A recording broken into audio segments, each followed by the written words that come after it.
Sisimula na bukas na Department of Agriculture ang mass testing sa mga baboy sa Batangas na sasailalim sa Controlled Vaccination Program ng Ahensya kontra African Swine Fever. 10,000 doses ng bakuna ang nakalaan sa probinsya pero kinakailangan munang tiyakin na negatibo sa ASF ang mga baboy bago mabakunahan.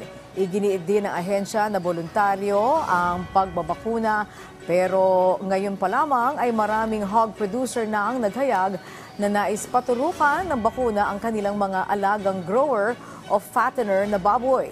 Siniguro ng DA na hindi pa nakakapasok sa Pilipinas ang strain ng ASF na nag-mutate galing sa Vietnam.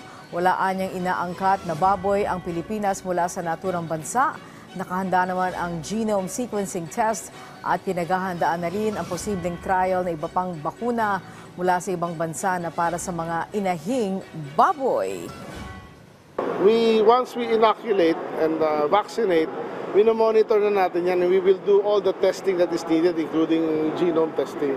Meron tayong chance to contain it, no? To eradicate is something else na kailangan pag-isipan kung paano gagawin yun. But at least meron na tayong panlaban.